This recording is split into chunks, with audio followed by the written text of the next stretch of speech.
Terceiro e último lugar, eu quero terminar falando do poder do jejum. Uma frase que eu aprendi desde a adolescência foi que o jejum não muda Deus. Ele nos muda.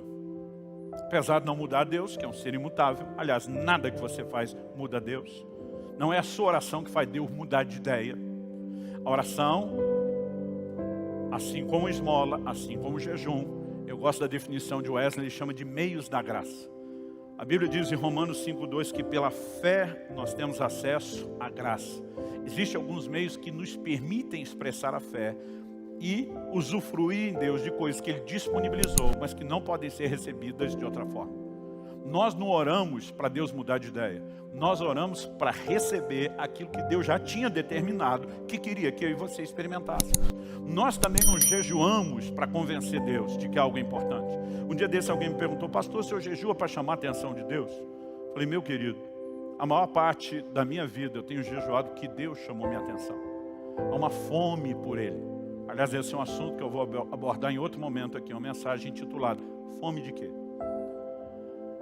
Eu falei: todos nós somos amados de Deus. Deus está de olho em cada um de nós. A Bíblia diz que os seus olhos estão atentos, seus ouvidos estão atentos às nossas súplicas.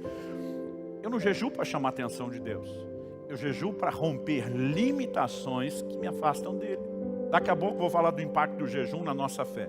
Mas, em primeiro lugar, nós precisamos entender essa ordem do domínio próprio. Quando Caim estava para pecar, o Senhor advertiu ele, diz: o pecado jaz à tua porta e o seu desejo será contra ti. O Senhor diz para ele: mas a ti cumpre dominá-lo. Domínio próprio aparece desde o início da Bíblia. Quando Paulo fala de esmurrar o corpo, reduzir a escravidão, simbolicamente, domínio próprio. Quando ele fala de oferecer o corpo como sacrifício vivo, domínio próprio. E nós precisamos entender que quando a Bíblia fala a respeito de jejum, ela está falando de uma ferramenta que empodera, que fortalece, que nos conscientiza do domínio próprio. O apetite, nós falamos que a avareza é uma das áreas onde a carne mostra a sua garra. Mas o apetite talvez seja o mais básico de todos os instintos humanos. A Bíblia vai falar de gente que em período de fome não hesitava em comer as crianças que morriam. Agora, quando nós estamos falando de fome, é diferente da vontade de comer. Daqui a pouco também vou explorar esse elemento que nós precisamos entender isso em relação ao jejum. É quando a crise já se estabeleceu, a missão está presente, espalhada, e tem gente morrendo de fome. É um outro nível. Mas eu quero só chamar a sua atenção que é um dos mais básicos instintos. Aliás, pensa numa área que tem muito pecado associado. Lá no Éden, o primeiro pecado está relacionado com comida. Embora houvesse uma proposta além da comida, o diabo sabia exatamente aonde esconder a proposta dele. Quando você olha para Esaú, vendeu o seu direito de primogenitura por um prato de comida. Quando a Bíblia fala dos israelitas que começam a murmurar, que saíram do Egito, a reclamação deles é saudade da comida do Egito. E quando você começa a observar na Bíblia, a lista vai longe. Quando Jesus jejua durante 40 dias, a primeira tentação de Satanás: se tu és o Filho de Deus, transforma essas pedras em pão ou em pães. A Bíblia diz que essa tentação vem no momento que Jesus teve fome. Então vamos explicar agora a fome. A fome que Jesus teve no final de 40 dias não é a fome que você tem quando atrasou o almoço. Aquilo, além de mexer com o seu hábito e os seus horários alimentares, é o seu corpo denunciando que o carboidrato da última refeição que gerou energia já está desaparecendo. Mas apesar de um certo incômodo, o seu corpo, muito sabiamente criado por Deus, reserva na forma de glicogênio, gordura no fígado. Ele vai te dar mais horas extras. Agora, se você faz um jejum e passou de um dia, essa reserva do fígado vai acabar, mas o corpo faz com que você migre para buscar energia nas suas reservas de gordura. Isso é chamado pelos médicos, pela biologia, de cetose. Quando você fica alguns dias sem comer, tirando o desconforto da desintoxicação, logo você vai passar por um lugar que tem a sensação que não precisa mais de comida. Eu comecei a jejuar na adolescência. Entre os 15 e os 18 anos, eu fui progredindo os jejuns. Eu lembro que aos 18 anos de idade, 19, 20, eu com 7 dias de jejum jogava bola com o pessoal. Ia para o futebol, não queria dizer que estava jejuando, não queria deixar de ter momentos sociais. Vamos junto. Você tem energia. Eu já fiz 40 dias na água. Eu estou te falando por experiência própria. E preguei 46 vezes durante os 40 dias. É lógico que depois de uma certa altura, o corpo começa a entrar em modo de economia de energia. Normalmente, quando vira terceira semana, você levanta depressa, tem tontura. Isso é mais ou menos que nem o seu celular. Quando a bateria entra em modo de economia de energia, a tela já não acende tudo. Qual é a lógica? Se der toda energia, ela acaba depressa. Então, vamos economizar. Agora, quando a Bíblia diz que Jesus teve fome, significa que as reservas de gordura acabaram. E agora o corpo vai começar a consumir tecido, músculo. Isso é aquela fome que mata. Então, se você acha que ficou com fome quando pulou uma refeição, tente consumir todas as reservas de gordura. Ou seja, é o momento onde o mais básico dos instintos é provocado no nível mais absurdo. Foram em momentos como esse que pais comeram os filhos que morreram, sem nenhum respeito ao corpo que deveria ser sepultado, como era a cultura e a consciência. Nessa hora, Satanás vai tentar Jesus, mas diferente do primeiro Adão, ele diz: você não me fisga pelo estômago. Nós precisamos entender que existe algo. Um dia alguém falou para mim: me dê um bom motivo para eu jejuar. Eu falei: Jesus jejuou, criatura. Jesus, que era Jesus, entendeu que precisava disso para uma vida espiritual, para vencer o inimigo. E você está num outro patamar. E aí de vez em quando você ouve gente dizer: não, é que nós estamos no tempo da graça, como se tivesse mudado. Gente, com quem que Jesus estava conversando quando ele disse: quando jejuardes? Com os seus discípulos. Jesus não veio ensinar o judeu do Antigo Testamento a ser um bom judeu de acordo com a lei. O próprio Jesus diz: a lei e os profetas duraram até João. Jesus afirma: ouviste o que foi dito aos antigos, lei de Moisés, eu, porém, vos digo. E ele começou a estabelecer os seus mandamentos. Aí ele diz para os seus discípulos, para quem ele ensinou sobre esmola, sobre oração e sobre jejum, e diz: vocês vão, façam discípulos das nações, gentios. Batizem eles, algo que não acontecia com quem vivia debaixo da lei de Moisés. Batize eles em nome do Pai, do Filho e do Espírito Santo. E ensine eles a guardar tudo o que eu estou ordenando a vocês, inclusive esmola, oração e jejum. Alguém diz: não, Jesus estava mandando ele jejuar só ali no finzinho da velha aliança. Eu digo: é muita apelação e desculpa de quem não quer jejuar. Em Lucas 5, de 33 a 35, perguntaram a Jesus: por que os discípulos de João e dos fariseus jejuam e os seus não? Jesus disse: eles não vão fazer isso enquanto o noivo está presente. É uma alegoria que todo mundo entendia. Para eles, a festa de júbilo do noivado era algo tão solene, quase sagrado, que não se permitia lamentações em paralelo. Jesus disse: eles não podem jejuar enquanto o noivo está presente. Mas quando o noivo for tirado, aí eles vão jejuar. Quando Jesus diz quando o noivo foi tirado, está falando do quê? Não só da sua morte e ressurreição, mas da sua assunção aos céus. Ele está dizendo: quando eu não estiver mais aqui, estiver bem estabelecida a nova aliança, aí começa o tempo do jejum. Como que alguém vem dizer que o jejum não é para o cristão da nova aliança? Nós precisamos entender que essa prática, ela tem um poder extraordinário, não só de subjugar a força da carne, mas nós precisamos ir além. Davi, no Salmo 35, 13, diz assim: eu afligi a minha alma com jejum. Essa expressão, afligir a alma, é a ordem que Deus deu no dia do Yom Kippur, no Velho Testamento, o dia da expiação.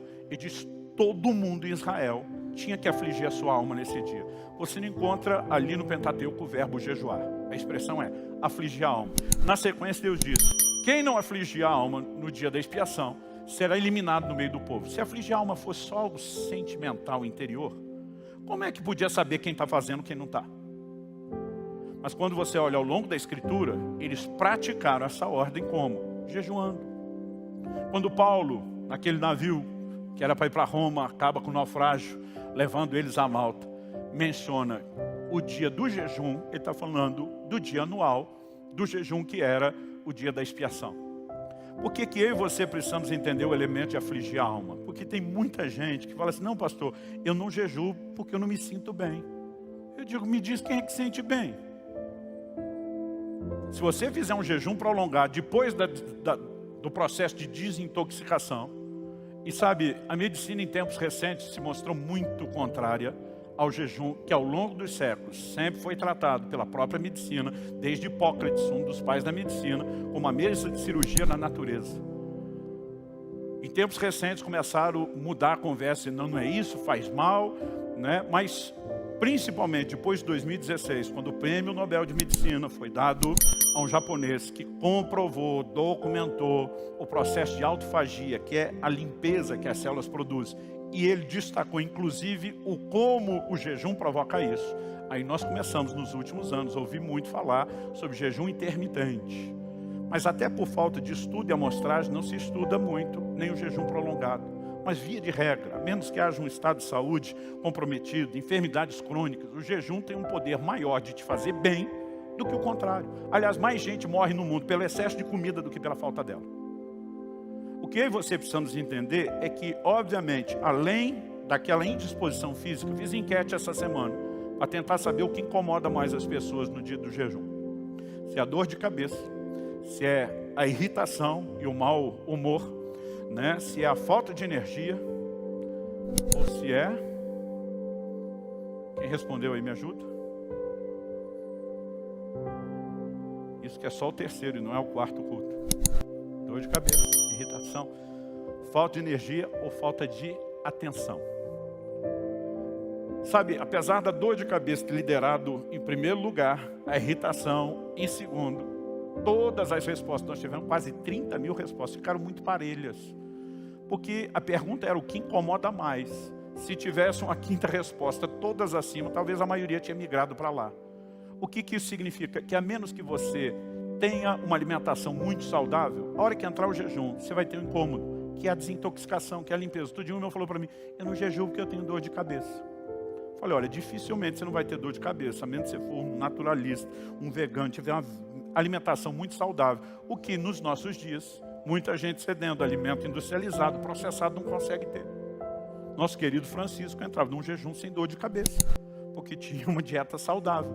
Mas eu dizia para ele, Francisco, eu diferente de tu não consigo. Ele disse, então desintoxica primeiro. Existem muitas formas, desde você tomar um suco detox, carvão vegetal, onde você consegue entrar num jejum sem dor de cabeça. Mas via de regra, não é assim. E o problema não é só o físico, é inclusive a alma, mas a Bíblia chama de afligir a alma. O jejum é um momento onde você diz, carne, eu não vou te dar nenhuma forma de prazer, nem para o apetite, nem para as emoções. A Bíblia chama o jejum de nos humilharmos perante Deus. Quando o anjo aparece a Daniel, que está jejuando, capítulo 10 fala dele jejuando 3 semanas, ainda que fosse um jejum parcial. Ele só tirou carne, manjar desejável, o vinho, provavelmente estava ali numa dieta à base de legumes. Provavelmente, porque o período era prolongado, ele está nas atividades da corte. Mas o anjo aparece para ele e diz assim, desde o dia em que você começou a se humilhar perante Deus. O anjo chama o tempo de jejum e oração de um tempo de se humilhar perante Deus. Quando Tiago, capítulo 4, verso 8, nos diz, verso 10, nos diz, humilhem-se diante do Senhor e Ele os exaltará. Você vai ver todo o contexto de arrependimento e pecado, como todas as vezes que o humilhar-se diante de Deus com jejum aparece no resto da Bíblia, apesar de Tiago não falar de jejum. Nós precisamos entender o poder que isso tem para eliminar a concorrência. Pastor, o que o jejum tem a ver com a minha fé? A fé é da onde? A fé é do Espírito. A fé não é da sua mente, não é da sua razão, muito menos da sua carne. Todos os nossos sentidos lutam contra a fé, porque a fé é algo espiritual. Um dia perguntaram a F.F. Bosworth, um dos homens de Deus mais usado em cura divina na década de 40 e 50 em especial. O cara tinha sinais e milagres extraordinários no ministério dele. Perguntaram um dia para ele, por que você acha que muitos crentes não conseguem ter fé para a sua cura? A resposta dele foi, alimentam seu corpo com 3 refeições quentes por dia e o seu espírito com um sanduíche frio por semana. Sabe, nós falamos antes da questão de inclinação. Se a fé é do Espírito e nós pouco alimentamos o Espírito, seja com a palavra de Deus, seja com o tempo com Deus, mas o tempo todo alimentamos não só a carne com comida, mas a carnalidade. Leonard Ravenhill, autor do livro Por Quitar do Pleno Avivamento, diz que o entretenimento tem se tornado o substituto diabólico da verdadeira alegria. Aí pensa comigo, eu e você que temos valores que almejamos, como de pureza e santidade, a gente se diverte com filmes e seriados que trabalham o quê? A imoralidade. Não, pastor, eu não vejo pornografia. Não mesmo, mas você vê um monte de corpo coberto de roupa, incentivando toda a sensualidade e prática imoral. Nós estamos alimentando esses valores. Aí nós estamos orando na igreja para que Deus estabeleça justiça, para que pare a corrupção na nação, né? Encorajando você a ser honesto nos negócios. Mas na hora que você está no entretenimento, você está torcendo para o bandido fugir da polícia. Nós não percebemos o quão contraditório. E não estou dizendo que você não pode. Você precisa ter filtro. O problema é que as pessoas gastam horas e horas e horas e horas nisso aqui. E quase nada do lado de cá. Aí depois ele não entende. Porque a vida espiritual é raquítica.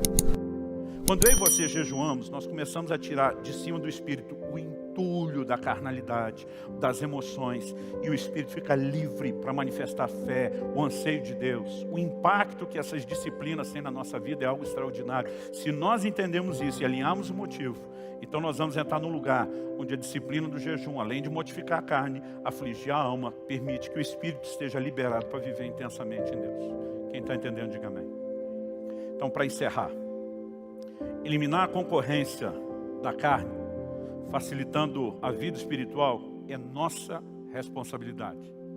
O exercício, a disciplina contínua dos atos de doação, de oração e de jejum vão nos ajudar nisso. Olá, temos uma dica incrível para vocês. Gostaria de se aprofundar no conhecimento da Palavra de Deus? Na descrição do vídeo e no comentário fixado, temos dicas valiosas para lhe ajudar a andar no Espírito. Não deixe de conferir. Deus os abençoe.